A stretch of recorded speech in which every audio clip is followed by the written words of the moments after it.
Bonjour à tous, je vous propose une actualisation de la situation de la pandémie dans notre village. La situation a beaucoup évolué depuis la semaine dernière avec des aggravations mais aussi des points positifs. Tout d'abord, le virus circule toujours beaucoup et notre centre de dépistage tourne à plein.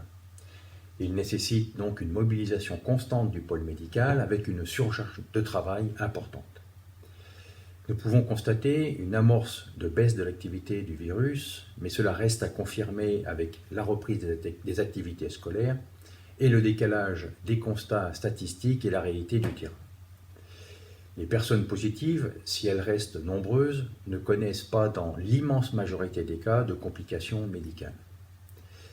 Nous avions quelques personnes du village hospitalisées et nous constatons avec soulagement leur retour à domicile. J'en profite pour leur présenter nos vœux de prompt rétablissement et leur dire que nous restons à leur disposition. Un autre point de satisfaction cette semaine, c'est la mobilisation très efficace de nos couturières bénévoles.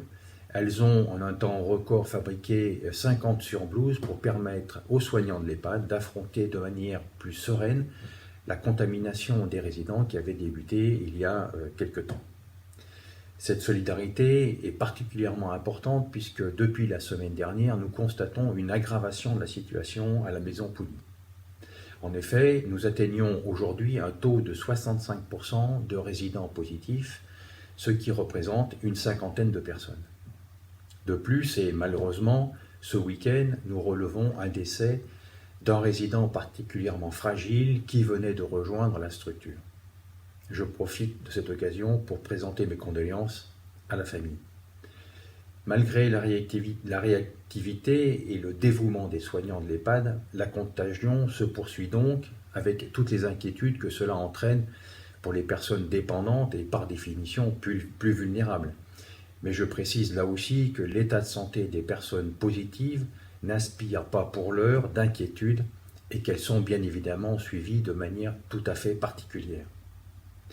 Le personnel, très sollicité, est lui aussi exposé. J'ai déjà souligné l'extraordinaire engagement des soignants et de l'ensemble des personnels de soutien.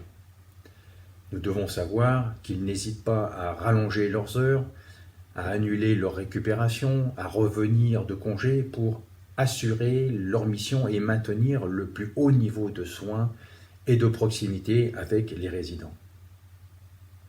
Ces derniers, du fait de la contamination, nécessitent de plus en plus d'attention avec un effectif en personnel parfois diminué.